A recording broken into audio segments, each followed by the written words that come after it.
কারেন্টের সমস্যার জন্য একটু আমাদের বৃষ্টি হচ্ছে তো এইদিকে, ওই জন্য। তো আমরা বলছিলাম যে মরুৎ মরুদ্গণের মধ্যে ভগবান হচ্ছে মরীচি। তো এই 49 জন মরুৎ যারা রয়েছেন তারা হচ্ছে দিতির পুত্র, এবং আহ, তাদের নাম রয়েছে বায়ু পুরাণে 67 অধ্যায়ে। তাদের নাম দেওয়া আছে, এই 49 জনের নাম: সত্যজ্যোতি, আদিত্য, সত্যজিৎ, তির্যক জ্যোতি, স্বজ্যোতি, জ্যোতিষ্মান, ইত্যাদি ইত্যাদি 49 জনের নাম রয়েছে। এর মধ্যে মরীচি হচ্ছে ভগবানের প্রতিনিধি, বিভূতি। এরপরে ভগবান শেষে বলছেন নক্ষত্রাণাম অহম শশী, অর্থাৎ নক্ষত্রদের মধ্যে আমি হচ্ছি চন্দ্র। নক্ষত্র মানে যা কিরণ প্রতিফলিত করে। নক্ষত্র সংখ্যা হচ্ছে 27টি। নক্ষত্র নক্ষত্র হচ্ছে 27টি। এর মধ্যে তাদের অধিপতি হচ্ছে চন্দ্র। মোট 27টি নক্ষত্র রয়েছে, তাদের অধিপতি হচ্ছে চন্দ্র, এবং এই জন্য চন্দ্র হচ্ছে নক্ষত্রদের মধ্যে প্রধান, ভগবানের প্রতিনিধি স্বরূপ।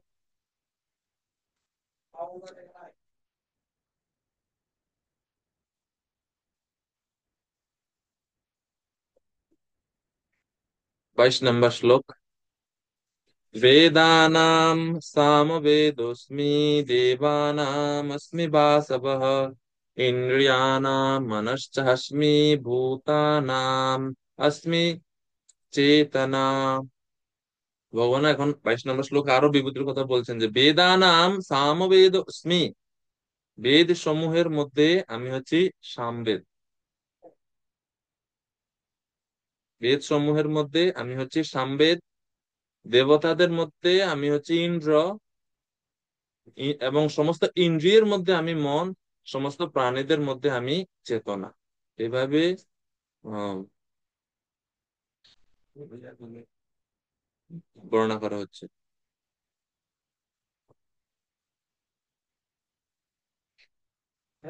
এখন সমস্ত বেদের মধ্যে ভগবান কেন সামবেদ, আর অন্যান্য বেদ কি কি দোষ করলো? সামবেদের কি মাহাত্ম্য? কেন ভগবান নিজেকে সমস্ত বেদের মধ্যে সামবেদ বলছে? তো বলা হচ্ছে যে বেদের মধ্যে সামবেদে সাম শব্দের অর্থ হচ্ছে গান। যে বেদের মন্ত্রসমূহ, শ্লোকসমূহ গাইতে হয়, সুর দিয়ে গাইতে হয়, এটা হচ্ছে সামবেদ। ঋগ্বেদ, সামবেদ, যজুর্বেদ, অথর্ববেদ, এই চার বেদের মধ্যে সামবেদ হচ্ছে প্রধান। পদ্য আকারে এর শ্লোকগুলো, এবং এগুলো ভগবানের প্রশংসাত্মক, প্রশংসা, ভগবানের মহিমা আহ, বর্ণনা করা হচ্ছে এই সামবেদে সুন্দর সুন্দর গানের মাধ্যমে। এবং এটা শুনতে অত্যন্ত শ্রুতিমধুর। এবং যেহেতু প্রধানত ভগবানের মহিমা বর্ণনা করা হয়েছে এতে বেশি, এই জন্য সমস্ত বেদের মধ্যে সামবেদকে শ্রেষ্ঠ বলা হচ্ছে। এবং সমস্ত দেবতাদের মধ্যে ভগবান বলছে আমি হচ্ছে ইন্দ্র। সমস্ত আমরা জানি যে দেবরাজ ইন্দ্র, সমস্ত দেবতাদের মধ্যে তিনি প্রধান, তো এটা হচ্ছে তিনি। তাই ভগবান তাকে, এই ইন্দ্রকে, নিজ বিভূতি বলে বর্ণনা করছেন। ইন্দ্রিয়ানা মনশ্চাস্মি, সমস্ত ইন্দ্রিয়ের মধ্যে ভগবান হচ্ছে মন। সমস্ত ইন্দ্রিয়ের মধ্যে আমি মন। আমরা জানি ইন্দ্রিয় কতগুলো রয়েছে আমাদের মোট? কয়টা ইন্দ্রিয়, কে বলতে পারবেন?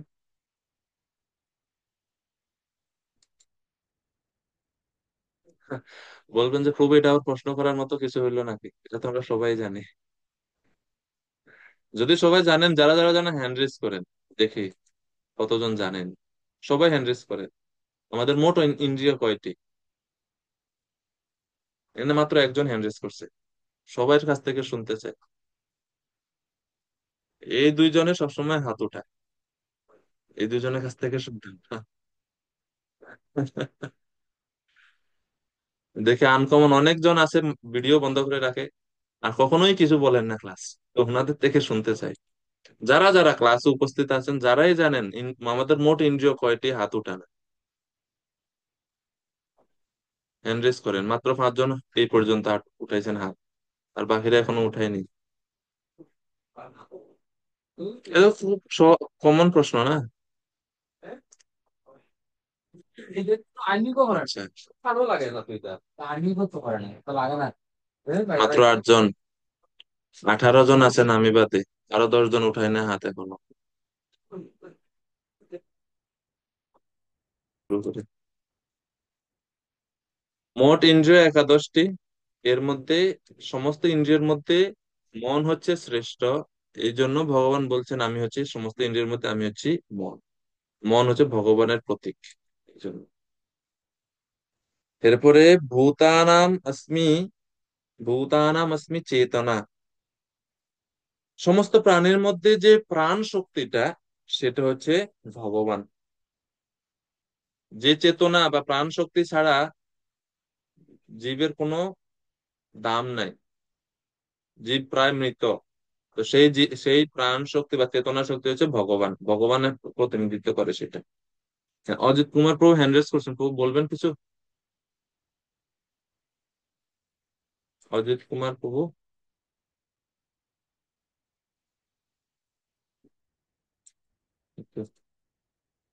23 নম্বর শ্লোক। রুদ্রানাম শঙ্করাচ্চাস্মি, বিত্তেষু যক্ষ রক্ষসাম, वसूनां पवक पवकः चास्मि, মেরু শিখরি নামহম।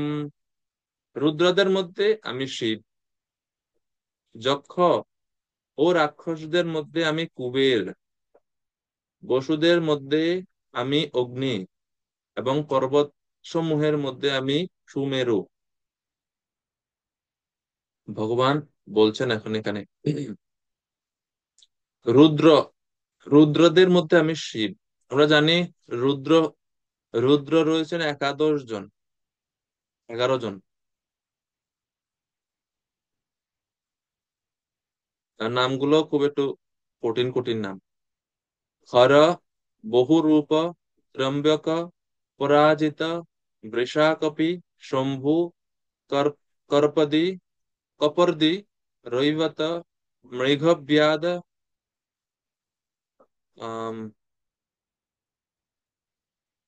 সরি, অহি অহিব্রত্ন, বিরূপাক্ষ, রৈবত, হর, বহুরূপ, ত্র্যম্বক, সাবিত্র, জয়ন্ত, পিনাকি, অজৈপপাদ ও সুরেশ্বর। এই 11 রুদ্র। এর মধ্যে হর বা শিব, হরের আরেক নাম হচ্ছে শিব। এই শিব হচ্ছে শঙ্করদের মধ্যে বা রুদ্রদের মধ্যে প্রধান। তিনি ভগবানের গুণাবতার, তিনি বিশ্বব্রহ্মাণ্ডে তমগুণের নিয়ন্তা। এই হচ্ছে, তিনি ভগবানের বিভূতি স্বরূপ। তিনি আহ নিম্ন চেতনা স্তরের মানুষদের প্রতি কল্যাণ প্রদান করে, তাদের উন্নতির জন্য, তাদের উন্নতির জন্য তাদের দায়িত্ব গ্রহণ করেন। এভাবে তিনি ভগবানের বিভূতির স্বরূপ। রুদ্রানাম শঙ্কর চাস্মি, শঙ্কর। তারপরে বর্ণনা করা হচ্ছে রাক্ষসদের মধ্যে আমি কুবের। তো যখন রাক্ষসদের মধ্যে ধনপতি কুবের।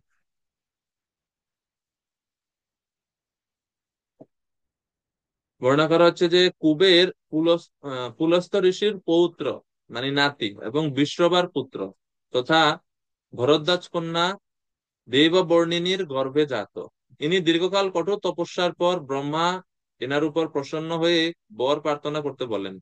তিনি তখন বিশ্বের ধন রক্ষক হওয়ার ইচ্ছা প্রকাশ করেন। তখন ব্রহ্মা বলেন, আমিও চতুর্থ লোকপাল নিযুক্ত করতে চাই, সুতরাং ইন্দ্র, যম ও বরুণের ন্যায় তুমিও এই পদ গ্রহণ করো। ব্রহ্মা তাকে পুষ্পক বিমান অর্পণ করেন।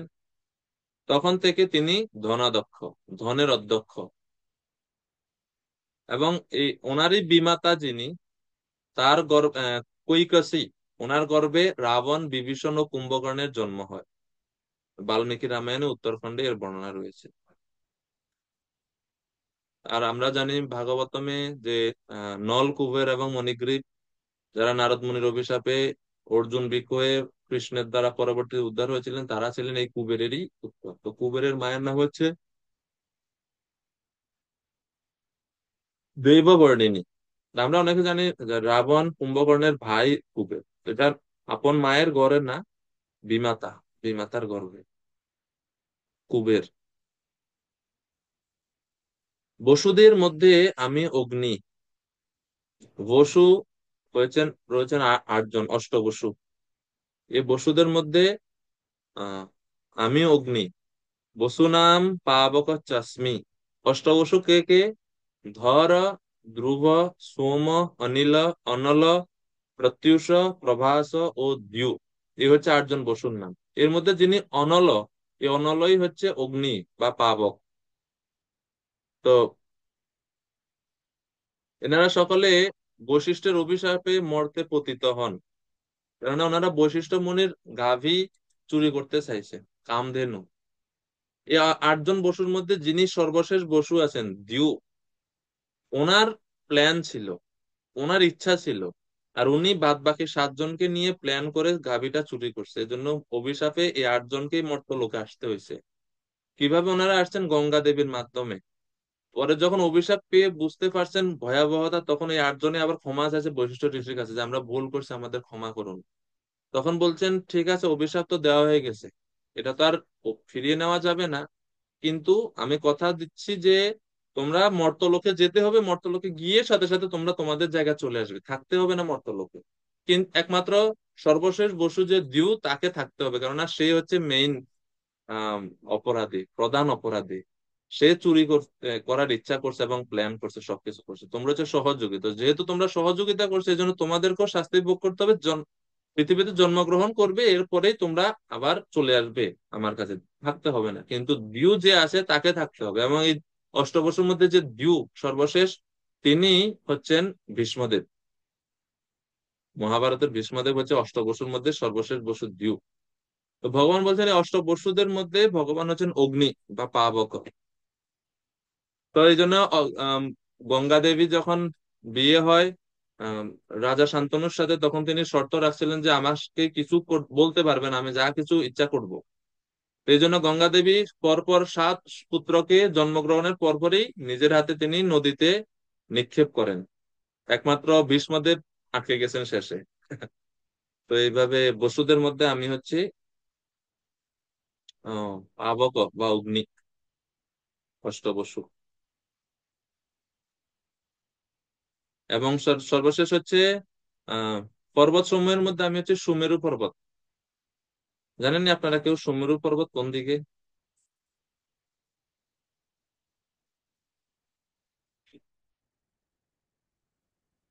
সুমেরু পর্বত কোথায় আছে, কারো জানা আছে?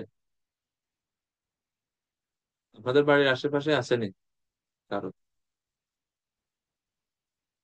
সর্বজন প্রভু। হরে কৃষ্ণ প্রভুজি, কোটি কোটি হরে ধন্যবাদ, কৃষ্ণ। প্রণাম প্রভু। প্রণাম হ্যাঁ প্রভু, প্রভু। সুমেরু পর্বত হচ্ছে উত্তর গোলার্ধে আছে। কোথায় আছে? একদম উত্তরে, উত্তর গোলার্ধে। যাওয়া হয়েছে নি অর্থাৎ প্রভু কখনো ওইদিকে? না না প্রভু, উত্তর গোলার্ধে আছে। কিভাবে জানলেন উত্তর গোলার্ধে আছে? ভূগোল পড়েছিলাম তখন। ওই সুমেরু আর আমরা যে সুমেরুর কথা বলছি, এই সুমেরুর পার্থক্য আছে। এই ও আচ্ছা। ভূমণ্ডলে একবারে মাঝখানে মানে একবারে ভিতরের এই ভূমণ্ডল হচ্ছে 7টা দ্বীপে মানে বিভাজিত। এর একবারে মাঝখানের যে দ্বীপটা আছে, এটা হচ্ছে জম্বুদ্বীপ। যে জম্বুদ্বীপে আমরা আছি, সেই জম্বুদ্বীপের ঠিক মাঝখানে একটা স্বর্ণের পর্বত আছে, যেটা হচ্ছে আপসাইড ডাউন। আপসাইড ডাউন মানে বুঝছেন, পর্বতটা নিচের দিকে মোটা থাকে, আস্তে আস্তে আস্তে এটা সরু হতে থাকে উপরে। কিন্তু এই পর্বতটা নিচের দিক হচ্ছে সরু, উপরটা আস্তে আস্তে আস্তে মোটা হচ্ছে, এরকম। আর এই সুমেরু পর্বতের উপরে হচ্ছে লোকপালগণেরা থাকে। দেবতাগণ স্বর্গ থেকে এসে সুমেরু পর্বতের উপরে ওনাদের বাসস্থান আছে, এটা হচ্ছে ওনাদের এমবেসি, এরকম আছে। এবং এই সুমেরু পর্বতটা হচ্ছে স্বর্ণের তৈরি, পুরোটা স্বর্ণ দিয়ে তৈরি। এটা সুমেরু পর্বত, এটা ঠিক মাঝখানে, জম্বুদ্বীপের ঠিক মাঝখানে এটা। হ্যাঁ। তো এর চারপাশে জম্বুদ্বীপকে আবার 9টা ভাগে ভাগ করা হয়েছে, 9টা বর্ষে। এর মধ্যে যেটা ভারতবর্ষ, ভারতবর্ষের আবার 9টা ভাগ, এর মধ্যে ভারতখণ্ড। সেই ভারতখণ্ড নামক জায়গাতে আমরা জীবেরা আছি। তা আমরা এই ওখানে শর্ত হচ্ছে যে এক বর্ষের মানুষ আরেক বর্ষে যেতে পারে না, এক খণ্ডের মানুষ আরেক খণ্ডে যেতে পারে না। তো প্রত্যেকটা খণ্ড, এই ভারতবর্ষের যে 9টা খণ্ড রয়েছে, সেই প্রত্যেকটা খণ্ড হিমালয় দ্বারা বিভাজিত আছে, এই জন্য আমরা এটাকে পার করে অন্য অন্য খণ্ডে যেতে পারি না। এবং সুমেরু পর্বত অ্যাকচুয়ালি আমরা দেখার কথা, কিন্তু আমরা কেন দেখতে পাই না, সেটা হচ্ছে যেহেতু চিন্ময়, এজন্য আমরা এটাকে দেখতে পাই না। সুমেরু পর্বত এ, জম্বুদ্বীপের ঠিক মাঝখানে। এবং এটা হচ্ছে সমস্ত পর্বতের মধ্যে শ্রেষ্ঠ, ভগবানের প্রতিনিধি।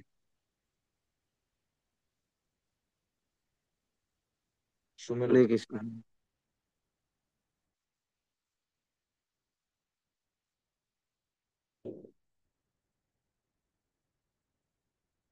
এরপরে পরবর্তী শ্লোক 24 নম্বর। পুরোধসাম চ মুখ্যম মাম বিদ্ধি পার্থ বৃহস্পতিম সেনানীনামহং স্কন্দঃ সরসামস্মি সাগরঃ। হে পার্থ, পুরোহিতদের মধ্যে আমি প্রধান বৃহস্পতি, সেনাপতিদের মধ্যে আমি কার্তিক, জলাশয়ের মধ্যে আমি সাগর। ওই যে আমরা প্রথম দিকে বলছিলাম যে কশ্যপ মুনি যখন সৃষ্টি করছেন তিনি নদীদের মধ্যে সাগরকে রাজা করছেন, কেননা সাগর হচ্ছে শ্রেষ্ঠ। তো এই জলাশয়ের মধ্যে ভগবান বলছেন আমি হচ্ছি সাগর।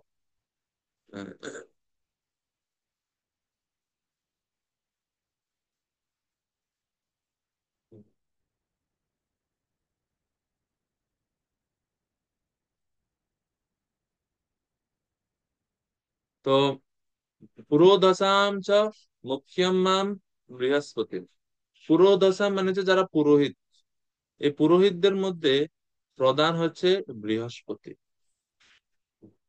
বৃহস্পতি তিনি হচ্ছেন দেবতাদের পুরোহিত, ইন্দ্রের পুরোহিত, এবং সমস্ত দেবতাদের প্রধান পুরোহিত তিনি, এবং দেবতাদের গুরুও তিনি। দেবতারা ক্লাস করেন ওনার স্কুলে, সমস্ত দেবতাদের। তো বর্ণনা করা হচ্ছে ইনি হচ্ছেন মহর্ষি অঙ্গিরার অত্যন্ত প্রতাপশালী পুত্র শরচিস মন্বন্তরে বৃহস্পতি। তিনি সপ্তর্ষিদের মধ্যে প্রধান ছিলেন। ইনি অত্যন্ত বিদ্বান। বামন অবতারে ভগবান সম্পূর্ণরূপে বেদ, ষট শাস্ত্র, স্মৃতি, আগম ইত্যাদি সব এর কাছে শিখেছিলেন। মানে বামন অবতার রূপে যখন ভগবান আসছেন তখন তিনি সমস্ত শাস্ত্র বৃহস্পতির কাছ থেকে শিখছেন। এবং বৃহস্পতির পুত্র কচ শুক্রাচার্যের কাছ থেকে সঞ্জীবনী বিদ্যা আয়ত্ত করেছিলেন। সঞ্জীবনী বিদ্যা শুক্রাচার্য জানতেন। শুক্রাচার্য আর বৃহস্পতি দুজনেই প্রধান। এর মধ্যে বৃহস্পতি হচ্ছে দেবতাদের গুরু, আর শুক্রাচার্য হচ্ছে অসুরদের গুরু। এর মধ্যে শুক্রাচার্য মৃত সঞ্জীবনী মন্ত্র বিদ্যা জানতো, যেটা বৃহস্পতি জানতেন না। পরে কচকে বৃহস্পতি তার নিজের পুত্র কচকে শুক্রাচার্যের কাছে পাঠিয়েছিলেন এই বিদ্যা শিখার জন্য।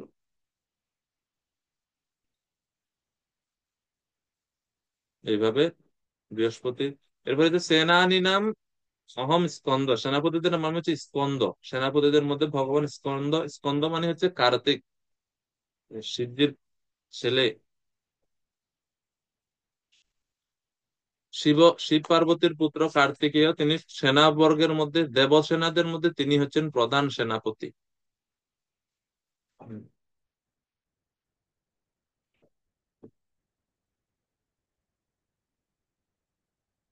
এবং শাস্ত্রে বর্ণনা করা হচ্ছে কার্তিকের 6টি মুখ এবং 12টি হাত। স্বাভাবিকভাবে তিনি সবগুলো সবসময় প্রকাশ করতেন না, কিন্তু ওনার মস্তক 6টি এবং হাত 12টি। এইভাবে সরসাম অস্মি সাগর, যত জলাশয় আছে এই পৃথিবীতে তার মধ্যে সবচেয়ে শ্রেষ্ঠ হচ্ছে সমুদ্র। এই জন্য সমুদ্র ভগবানের বিভূতি স্বরূপ।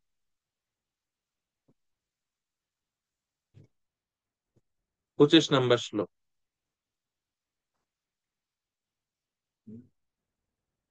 মহর্ষীণাম ভৃগুরাহম গিরাম अस्मि একক্ষরাম যজ্ঞানাম জপযজ্ঞস্মি স্থাবরানাম হিমালয়। এখন বলছেন যে মহর্ষিদের মধ্যে আমি ভৃগু। ভৃগু বাক্য সমূহের মধ্যে আমি ওমকার। ওমকার যজ্ঞ সমূহের মধ্যে আমি হচ্ছি জপ যজ্ঞ, এবং স্থাবর বস্তু সমূহের মধ্যে আমি হচ্ছি হিমালয়। মহর্ষি কাদের বলা হয়? মহর্ষিগণের মধ্যে আমি ভৃগু বলা হচ্ছে কেন, কাদেরকে মহর্ষি বলে?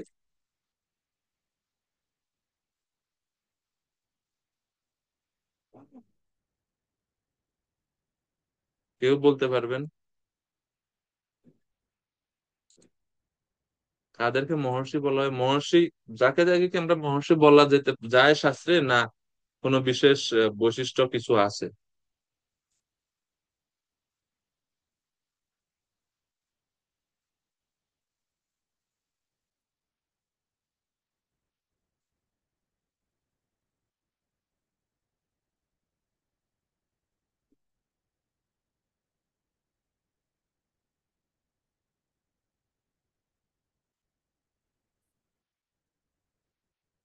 বলতে পারবেন কেউ?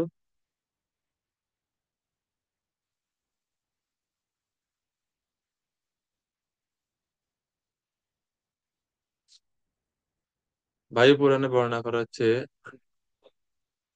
ঈশ্বরা স্বয়ং অদ্ভুতা মানসা ব্রহ্মণঃ সুতা यस्मान्न हन्यते मानै महान् परिगतः पुरा यस्माद् दृशन्ति ये धीरा महान्तं सर्वतो गुणैः तस्मात् महर्षयः प्रोक्ता बुद्धे परमदर्शिनः।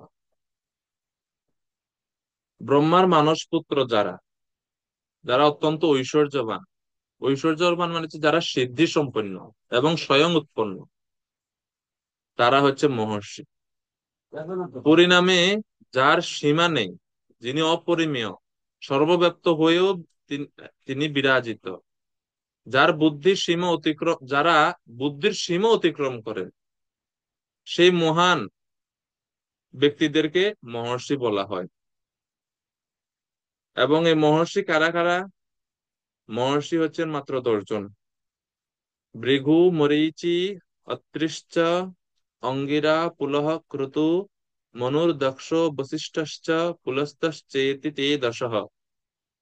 ভৃগু, মরীচি, অত্রি, অঙ্গিরা, পুলহ, পুলস্ত, ক্রতু, মনু, দক্ষ ও বশিষ্ঠ, এই 10 জন হলেন মহর্ষি। এই 10 জনের লিস্টের মধ্যে সর্বপ্রথম নাম আছে ভৃগুর। এই যে শ্লোকে আসছে, শ্লোকে ভগবান বলছেন মহর্ষি নাম ভৃগুর অহম।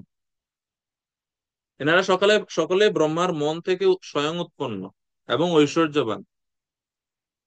এবং যেহেতু ব্রহ্মা থেকে এই ঋষিদের রূপ, এনারা ঋষি রূপে স্বয়ং প্রকাশিত হয়েছেন, এজন্য এনাদেরকে বলা হয় মহর্ষি।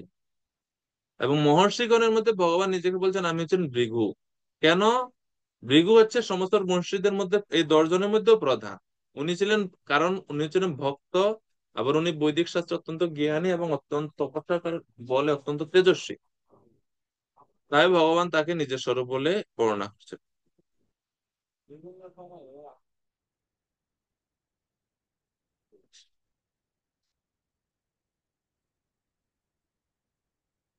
এবং আমরা জানি এই ভৃগু মুনি, তিনি তিনি মহর্ষিদের মধ্যে একমাত্র ছিলেন যিনি পরমেশ্বরকে সেটা পরীক্ষা করেছিলেন। ব্রহ্মা, বিষ্ণু, মহেশ্বর, এই 3 জনকে পরীক্ষা করে ভগবান বিষ্ণু যে শ্রেষ্ঠ সেটা তিনি প্রমাণ করছেন। ভগবান বিষ্ণু তার এই ভক্তের পদচিহ্ন সবসময় তার নিজের বক্ষে ধারণ করে থাকেন। ভৃগুর ভৃগু ঋষির পদচিহ্ন ভগবান বিষ্ণুর বক্ষে রয়েছে। তো মহর্ষিদের মধ্যে ভৃগু হচ্ছে শ্রেষ্ঠ। এরপরে গিরামস্মি একাক্ষরম, বাক্য সমূহের মধ্যে আমি হচ্ছে ওমকার। ওমকার ভগবানের প্রতিনিধি। আমরা জানি বৈদিক শাস্ত্রে ওমকারের আহ, বিশেষ মাহাত্ম্য রয়েছে। গিরাম শব্দের অর্থ কি?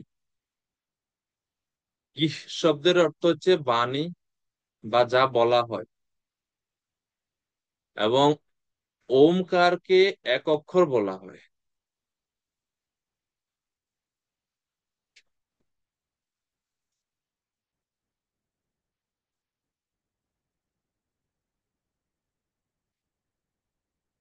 সর্বপ্রথম 3 অক্ষর বিশিষ্ট প্রণব প্রকটিত হয়েছে।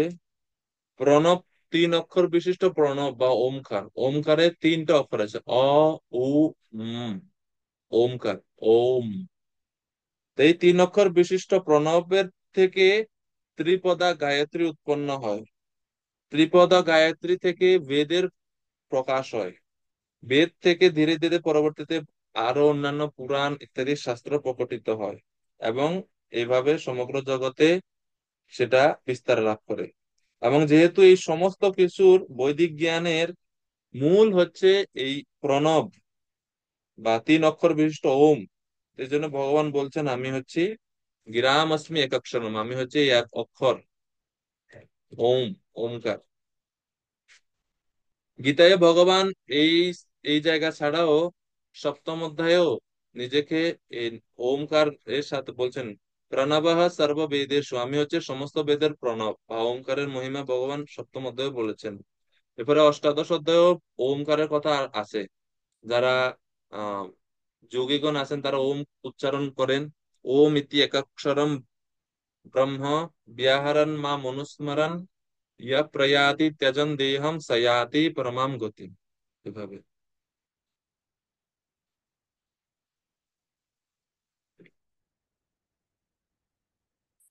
যজ্ঞানাম জপযজ্ঞ অস্মি, যজ্ঞ সমূহের মধ্যে ভগবান বলছেন আমি হচ্ছে জপযজ্ঞ, যজ্ঞানাম। কেননা উম, অন্য সমস্ত কর্মকাণ্ডীয় যে সমস্ত যজ্ঞ, অগ্নিহোত্র যজ্ঞ আদি, সে সমস্ত যজ্ঞতে বিভিন্ন বস্তু এবং পদার্থ ব্যবহৃত হয়, এবং বস্তু বা উপাদানের মধ্যে কোনো না কোনো ত্রুটি থেকেই যায়। অত যিনি ব্রাহ্মণ আছেন ওনার পক্ষে কোনো ত্রুটি থাকে, অশুদ্ধতা থাকে, বা উপাদানগুলো সবগুলো পূর্ণরূপে শুদ্ধ না, কোনো না কোনো ত্রুটি থাকেই। কিন্তু একমাত্র যজ্ঞ হচ্ছে জপ যজ্ঞ, যে যজ্ঞে কোনো ত্রুটি নাই, কোনো ত্রুটি ধরা হয় না। এবং অন্যান্য কিছু কিছু বৈদিক যজ্ঞতে হিংসার আশ্রয় গ্রহণ করা, যেমন পশু বলি দেওয়া হয়তো কিছু কিছু যজ্ঞে, বৈদিক সময়ে কর্মকাণ্ডীয় যজ্ঞগুলাতে। কিন্তু এই জপ যজ্ঞে কোনো হিংসার আশ্রয় নাই।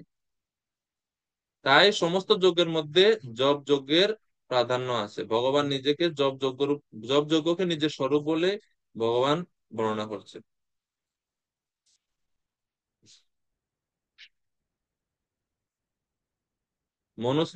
মনুসংহিতায় মনু বলছেন, বিধি যজ্ঞাত জপো যজ্ঞ বিশিষ্ট দশভি গুণৈ উপাংশু স্যাৎ শতঃ গুণ সহস্র মনস স্মৃত। অর্থাৎ বিধিযজ্ঞ থেকে জপযজ্ঞ 10 গুণ শ্রেষ্ঠ। এভাবে মনুসংহিতায় বর্ণনা করা হচ্ছে। স্থাবরানাম হিমালয়, স্থাবর বস্তু সমূহের মধ্যে আমি হচ্ছে হিমালয়। পৃথিবীর সর্বশ্রেষ্ঠ পর্বত হিমালয়, দেখতে অত্যন্ত সুন্দর এবং বিশাল। এবং এই হিমালয়ের বিশেষত্ব হচ্ছে, এটা হচ্ছে মুনি ঋষিদের মহাপবিত্র তপস্যা স্থল, সব পর্বতের অধিপতি স্বরূপ। গঙ্গা, যমুনা ইত্যাদি পবিত্র তীর্থস্বরূপ নদীদের উৎপত্তি স্থল হচ্ছে হিমালয়। ভগবানকে প্রাপ্ত হওয়ার জন্য অত্যন্ত সহায়ক অনুকূল স্থান হচ্ছে হিমালয়। এই জন্য আমরা ভাগবতম যখন অধ্যয়ন করি দেখি যে অনেক ভক্তরাই তাদের গৃহ ত্যাগ করার পরে ওনারা হিমালয়ের দিকে গমন করেন। নরনারায়ণ ঋষি এই জড় জগৎবাসীর কল্যাণের জন্য এখনো হিমালয়ে তপস্যা করছেন। তো এই জন্য ভগবান নিজেকে, হিমালয়কে নিজের স্বরূপ বলে বর্ণনা করছেন। স্থাবনা নাম হিমালয়। 26 নম্বর শ্লোক। তো যেহেতু সমস্ত যজ্ঞ থেকে জপ যজ্ঞ শ্রেষ্ঠ, এই জন্য চৈতন্য মহাপ্রভু এই যুগে আমাদের ঘরে কৃষ্ণ মহামন্ত্র প্রদান করেছেন। হরে কৃষ্ণ কৃষ্ণ কৃষ্ণ হরে হরে, হরে রাম রাম রাম হরে হরে, হরে কৃষ্ণ কৃষ্ণ কৃষ্ণ হরে হরে, হরে রাম রাম রাম হরে হরে, হরে কৃষ্ণ কৃষ্ণ কৃষ্ণ হরে হরে, হরে রাম রাম রাম হরে হরে। যজ্ঞৈ সংকীর্তন প্রায় যজন্তি হি সুমেধসা, যারা সুমেধা সম্পন্ন মানুষ, যাদের মেধাটা ভালো, তারা এই সংকীর্তন যজ্ঞের দ্বারা ভগবানের আরাধনা করে। আর যাদের বুদ্ধি মন্দ তারা এই সংকীর্তন যজ্ঞের প্রতি শ্রদ্ধা নাই, তারা করে না সেটা।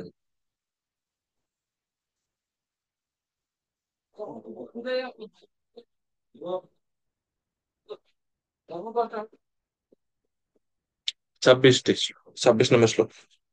অশ্বত্থ সর্ববৃক্ষানাম দেবর্ষীণাম চ নারদ গন্ধর্বানাম চিত্ররথ সিদ্ধানাম কপিলো মুনি।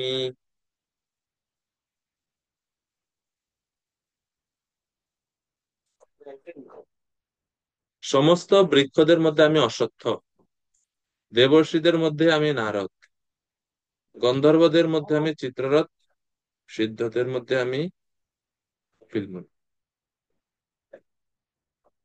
বৃক্ষের মধ্যে ভগবান অশ্বত্থ। কেন? অশ্বত্থ বৃক্ষ সমস্ত বনস্পতিদের রাজা এবং পূজনীয়। পুরাণে, বিভিন্ন পুরাণে এই অশ্বত্থ বৃক্ষের অনেক মাহাত্ম্য রয়েছে। মানে স্কন্দ পুরাণে এই অশ্বত্থ বৃক্ষ, আমলকি বৃক্ষ এবং তুলসী বৃক্ষ, এই তিনটা বৃক্ষ অনেক পবিত্র এবং এর মাহাত্ম্য বৈদিক শাস্ত্রে বর্ণনা করা হয়। স্কন্দ পুরাণে বর্ণনা করা হচ্ছে এই অশ্বত্থ বৃক্ষের মাহাত্ম্যে, বলছে যে মূলে বিষ্ণু স্থিত নিত্যম স্কন্দে কেশব এব চ নারায়ণস্তু শাখাসু পত্রেষু ভগবান হরি ফলে অচ্যুতো ন সন্দেহ সর্বদেবৈ সমন্বিতঃ স এব বিষ্ণু ধ্রুম এব মূর্তো মহাত্মভি সৈব বিষ্ণু ধ্রুমেব মূর্তে মহাত্মাভি সেवित পুণ্যমূল यस्याश्रय पाप सहस्रहन्ता भवेन्नृणां कामदुघो गुणाढ्य। অনেক মাহাত্ম্য রয়েছে, এটা শুনে আবার আপনারা তুলসী মহারানীর সেবা ছেড়ে অশ্বত্থ বৃক্ষের পূজা শুরু করিয়েন না। বর্ণনা করা হচ্ছে অশ্বত্থ বৃক্ষের মূলে বিষ্ণু, শরীরে কেশব, শাখা প্রশাখায় নারায়ণ, তাই ভগবান হরি, এবং ফলে হচ্ছে অচ্যুত, সর্বদা নিবাস করেন, এতে কোনো সন্দেহ নেই। এই বৃক্ষ মূর্তিমান বিষ্ণু স্বরূপ। মহাত্মা ব্যক্তি এই বৃক্ষের পুণ্যময় মূলের সেবা করেন। গুণাদি যুক্ত এবং কামনা পূর্ণকারী এই বৃক্ষের আশ্রয় মানুষের সহস্র সহস্র পাপের বিনাশ। এছাড়াও আয়ুর্বেদ শাস্ত্রে অশ্বত্থের অত্যন্ত মাহাত্ম্য আছে। অশ্বত্থ বৃক্ষের পাতা, ফল এবং বাকল রোগ নাশ করে, বিভিন্ন রোগ নাশ করে, এবং আয়ুর্বেদে বিভিন্ন ঔষধ তৈরি করা হয় এই সমস্ত এই গাছের বিভিন্ন উপাদান থেকে।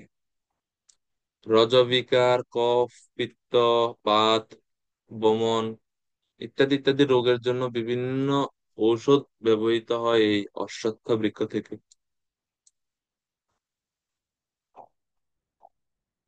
এইভাবে এই জন্য বলা হচ্ছে যে অশ্বত্থ, আমি হচ্ছে অশ্বত্থ বৃক্ষদের মধ্যে, আমি হচ্ছি অশ্বত্থ। এবং আরেকটা বৈশিষ্ট্য এখানে যে অশ্বত্থ অন্যান্য এমনিতে মানে বলা হয়, আমি আমার বাস্তব অভিজ্ঞতা নাই, কিন্তু বলা হয় যে মানে বড় গাছের নিচে ছোট কোনো গাছ হয় না। এবং বড় কোনো গাছ যদি হয়, এর নিচে যদি আরেকটা গাছ লাগান, ওই নিচের ওই গাছটা সহজে বড় হয় না, ওটা ছোট থাকে।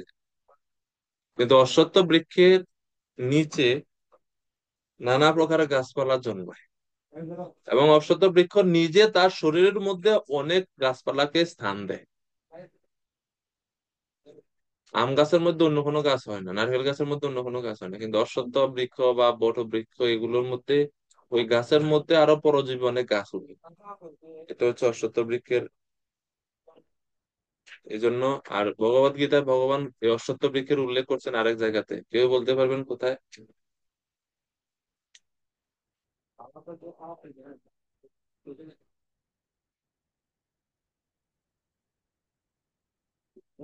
হ্যাঁ বলেন মাতাজি।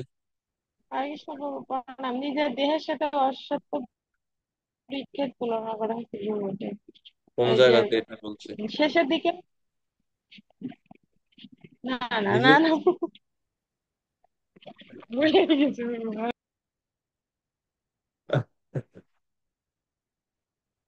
এই পৃথিবী, জড় জগৎকে অশ্বত্থ বৃক্ষের সাথে তুলনা করছেন ভগবান 15 অধ্যায়ে, মনে আছে? ঊর্ধ্বমূলমধ শাখমশ্বত্থম প্রাহুরভ্যয়ম ছন্দাংসি যস্য পর্ণানি যস্तं বেদ স বেদবিৎ पादाश्च ऊर्ध्वं प्रसृता तस्य शाखा गुणा प्रवृद्धा विषया प्रबाला अधश्च मूलान्यनुसन्ततानि कर्मानुबन्धीनि मनुष्यलोके। এইভাবে না রূপমস্যেহ ততোপলভ্যতে নান্ত ন চাদি ন চ সম্প্রতিষ্ঠা সত্থমেনম সুবিরূঢ় মূলম অসঙ্গ শস্ত্রেণ দৃঢ়েন চিত্ত, দুইবার উল্লেখ করছে, 1 নম্বর শ্লোকে, 3 নম্বর শ্লোকে। ততঃ পদম তৎপরিমার্গিতব্যম যস্মিন গতা ন নিবর্তন্তি ভূয়াৎ তমেব চাদ্যম পুরুষম প্রভূতি যতঃ প্রবৃত্তি প্রসৃতা পুরাণে নির্মাণ মোহাজিত সঙ্গ দোষা, এইভাবে পুনরুত্থায় চলছে। তো অশ্বত্থ কেন ভগবান এই জগৎকে অশ্বত্থ বৃক্ষের সাথে তুলনা করছেন, কেউ বলতে পারবেন? 15 অধ্যায়ে এই বর্ণনাটা আছে। কেন অশ্বত্থ বৃক্ষের সাথে তুলনা করি? এখন বলবেন প্রভু আমরা তো এখনো পনেরোতে পড়াই না, এখন আপনি জিজ্ঞেস করলে আমরা কিভাবে উত্তর দিব? না, এমনিতে জিজ্ঞেস করতেছি কারো জানা আছে কিনা। অশ্বত্থ শব্দের অর্থ তো এমনি আমরা জানি যে এটা একটা বৃক্ষের নাম, কিন্তু আচার্যের এর আরেকটা ব্যাখ্যা দিয়েছেন। কৃষ্ণ সর্বপ্রিয় প্রভু, প্রভু বলুন। হরে কৃষ্ণ প্রভু। প্রভু এখানে ভগবান গীতা অশ্ববৃক্ষ তুলনা করছে, কারণ এটার মূলটা হলো ব্রহ্মলোকে। আর আহ, এই পৃথিবীটা হলো শাখা প্রশাখা। তো এই কারণে এই পৃথিবীটাকে অশ্ববৃক্ষের সঙ্গে তুলনা করছে। আবার ওই গীতা গীতা বলা হয়েছে যে আহ, এক ধরনের আহ, বৃক্ষ জমায় যেগুলো নদীতে দেখা যায়, যে শিকড় গুলো উপরে আর বাকি সবকিছু নিচে, এগুলো দেখা যায় প্রভু। এটাকে আমাদের ব্রহ্মলোকের সাথে তুলনা করা হয়েছে, যে আমাদের মূল এই অশ্ববৃক্ষের শিকড়টা হলো ব্রহ্মলোকে। আর আমাদের যে যা কিছু আমরা কর্মফল যা কিছু করি এখানে, যা কিছু করি সবকিছু অশ্ববৃক্ষের শাখা প্রশাখা। ধন্যবাদ। হ্যাঁ, প্রভুপাদ ওই বিষয়ে ওখানে বলছেন যে আসলে এই জড় জগৎটা হচ্ছে চিন্ময় জগতের প্রতিফলিত রূপ। তো নদীর পাড়ে বা জলাশয়ের পাড়ে যে সমস্ত বৃক্ষগুলো জন্মায় আমরা দেখি যে সে সমস্ত বৃক্ষগুলোর মূলটা থাকে উপরে, শাখা প্রশাখা নিচের দিকে দেখা যায়। তো এই জগৎটা হচ্ছে চিন্ময় জগতের ঠিক বিপরীত, এরকম বর্ণনা হচ্ছে। কিন্তু এখন প্রশ্ন হতে পারে অশ্বত্থ বৃক্ষ না হয়ে বলে তো আম গাছের কথাও বলতে পারতেন, আম্র বৃক্ষের কথা, কারণ আম গাছ সমুদ্রের পাড়ে, জলাশয়ের পাড়ে সব গাছেরই বৃক্ষের মূল উপর দিকে দেখা যায়, শাখা প্রশাখা নিচের দিকে থাকে, কিন্তু বিশেষ করে ভগবান এই অশ্বত্থ বৃক্ষের নাম সাথে কেন এই জড় জগতে তুলনা করছেন, সেই বিশেষ কারণটা কি? অন্য কোনো গাছের কথা তো বলতে পারতেন।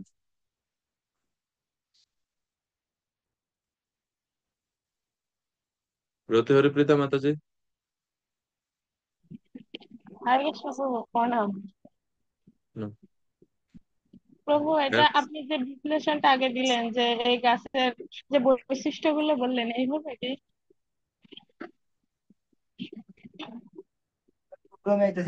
প্রভু, এখানে তো ওই যে প্রতিছবিতে কলমি গাছের সঙ্গে, তো যে কলমি গাছের উপরে হয় আর মানে শাখা প্রশাখা গুলো অধোদিকে হয়, ঊর্ধ্বমূল আর অধঃশাখা বিশিষ্ট। আমার প্রশ্ন হচ্ছে যে অশ্বত্থ বৃক্ষের সাথেই কেন ভগবান তুলনা করছেন জড় জগৎ? এর জানি কি কোনো কারণ জানি আছে প্রভু। কি?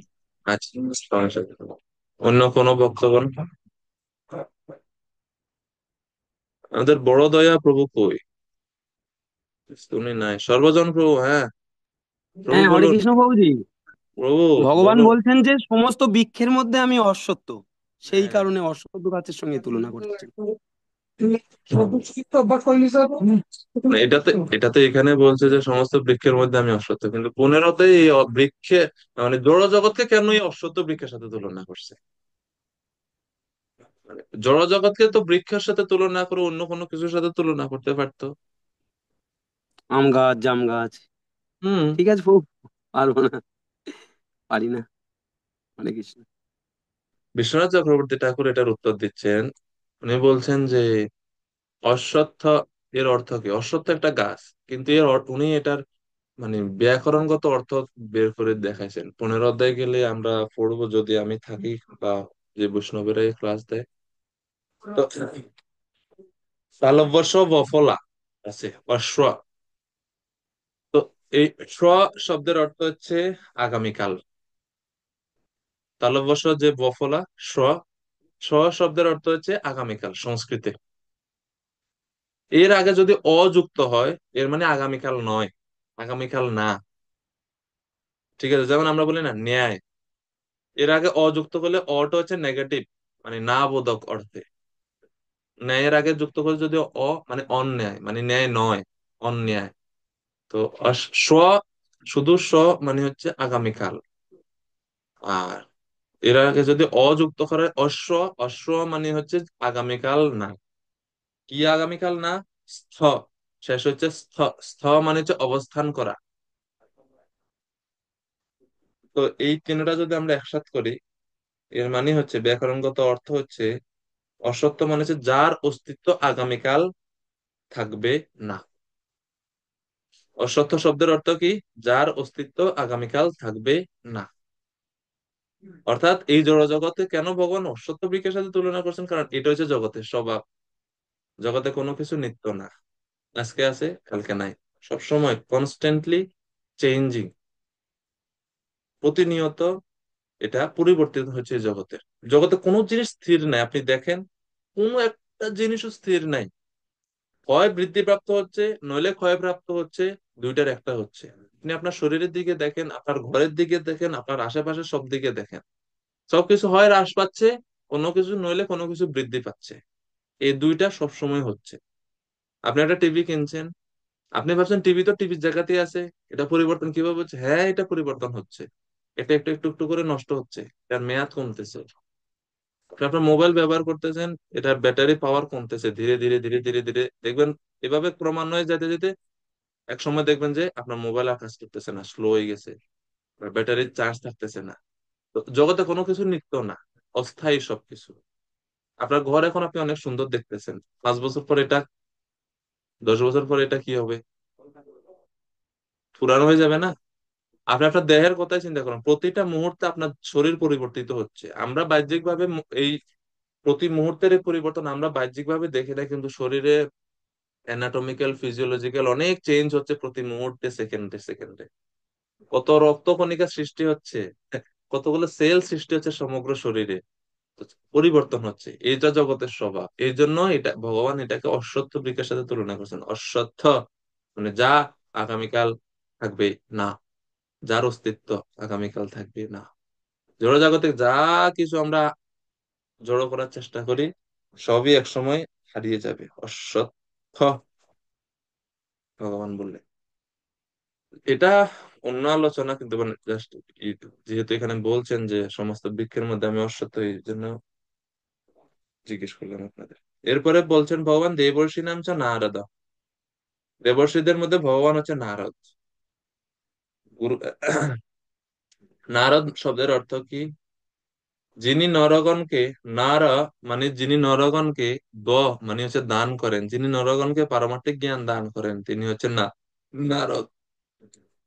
তিনি সমগ্র জগতে ভগবানের এই বৈদিক জ্ঞান প্রদান করেন, ভক্তিযোগ প্রদান করেন, তিনি হচ্ছেন ভগবানের সপ্তাহাবেশ অবতারের মধ্যে একজন নারদ মুনি, এবং ব্রহ্মার মানস পুত্র। মনসও জাতা, ব্রহ্মার মন থেকে ওনার উৎপত্তি, ব্রহ্মার সুচিন্তা থেকে ওনার উৎপত্তি নারদ মুনি। এবং প্রভুপাদ বলছেন যার গতি কখনো রোধ করা যায় না তিনি হচ্ছেন নারদ। নারদের সব জায়গায় যাওয়ার এন্ট্রি আছে, কারণ পাসপোর্ট ভিসা লাগে না, ফ্রি ভিসা। এমনকি রাধারানীর চেম্বারে পর্যন্ত ঢুকে যায়, যেখানে কৃষ্ণ যেতে পারে না, শাস্ত্রে বর্ণনা করা হচ্ছে এরকম, মানে সব জায়গায় এন্ট্রি আছে। আর নারদ মুনির আরেকটা বৈশিষ্ট্য আছে, তিনি সব সময় ভেজাল লাগায় সব জায়গায়। ভেজালটা খারাপ সেন্সে না, কৃষ্ণ লীলা পুষ্টি সাধনার্থে, ভগবানের লীলাকে আরো বেশি ইন্টারেস্টিং করার জন্য। তো নারদ মুনি হচ্ছেন ওনার একটা মিডিয়া, এই মিডিয়ায় মানে অন্য সমস্ত মাধ্যমে সংবাদ যাওয়ার আগে উনি সংবাদ পৌঁছায় দেয়। সতী দেহত্যাগ করছে, সাথে সাথে শিবিরে কই দিছে, কানে কানে শিব তপস্যা করতেছে, কানে কানে বলছে তপস্যা করলে হবে, তোমার স্ত্রী দেহত্যাগ করছে, তপস্যা ভাঙাই দিছে। শিব তো শুনেই ক্রোধান্বিত, কংস তো কনভিন্স হয়েই গেছে বসুদেবের এই ধার্মিকতা দেখে, যে অষ্টম পুত্রই তো হত্যা করবে, প্রথম পুত্রদেরকে তো মেরে লাভ নাই। প্রথম পুত্রকে বসুদেব নিয়ে আসছে কংসের কাছে, কংস দেখে দয়া হয়েছে, আর বসুদেবের সত্য প্রতিজ্ঞ ন্যায়নিষ্ঠতা দেখে বলছেন অষ্টম পুত্র আমাকে, অষ্টম পুত্র আমাকে হত্যা করবে, প্রথম পুত্র তো না, তো প্রথম পুত্রকে আমি মারবো না, নিয়ে যাও। একটু পরেই নারদ মুনি আই গেছে হাতে পদ্মফুল একটা নিয়ে, পদ্মফুল ঘুরাইতেছে কংসের সামনে। কংস ভাবতেছে কি ব্যাপার। নারদ মুনি একটা বৈশিষ্ট্য, তিনি মানে অসুর সুর সবার কাছে উনি পূজিত, এটার একটা বিশেষ বৈশিষ্ট্য। আপনি এক শ্রেণীর মানুষের কাছে ভালো হতে পারবেন, সবার কাছে ভালো হওয়া খুবই কঠিন, কিন্তু এই বৈশিষ্ট্যটা নারদ মুনির আছে, উনি সবাই ওনারে পছন্দ করে, কংস ওনারে পূজা করে, কৃষ্ণ ওনারে পূজা করে, এই হচ্ছেন নারদ। তো কংসের সামনে পদ্মফুল ঘুরাইতেছে, কংস জিজ্ঞেস করছেন কি মুনিবার পদ্মফুল ঘুরাইতেছেন কেন, ছোটবেলার কথা মনে হয়েছে, খেলতেছেন নাকি ফুল নিয়ে? বলছেন যে আমি চিন্তা করতেছি যে তুমি কিভাবে রাজা হলে, বুদ্ধি এত কম কেন? কংস বলছে আরে বুদ্ধি কম মানে? ছোটবেলায় গণনা শিখছো নি? হ্যাঁ, গণনা শিখছি, কয়েক থেকে 100 পর্যন্ত বলো। অংশ বলছে মজা করতেছেন কেন, বলুন কি উদ্দেশ্য নিয়ে আসছেন। তখন বলছে যে এই পদ্ম ফুলে কয়টা পাপড়ি আছে এখন। পদ্ম ফুল দিয়ে বলে, 1 2 3 4 8টা পাপড়ি আছে। তখন নারদ মুনি জিজ্ঞেস, আচ্ছা ঠিক আছে, 8টা পাপড়ি আছে, এখন বলো তো কোনটা প্রথম পাপড়ি আর কোনটা শেষ পাপড়ি। এখন তো কংস বিপদে পড়ছে, কোনটা প্রথম কোনটা শেষ কিভাবে বলবো, যে কোনোটাই প্রথম হতে পারে, যে কোনোটাই শেষ হতে পারে। তখন নারদ ইঙ্গিত এটা বলে শেষ চলে গেছে, মানে আর বাদ বাকি কিছু বলে নাই। এখন তো কংসের মাথা চিন্তা ঢুকছে, যে কোনোটা প্রথম হতে পারে, যে কোনোটা শেষ হতে পারে, এর মানে অষ্টম পুত্র প্রথম আসতে পারে, শেষও আসতে পারে। তো এই হচ্ছে বিপদ। হরে কৃষ্ণ। আজকে এখানে সমাপ্ত রাখি, 8:30 বাজে। আমার 8:30 থেকে আরেকটা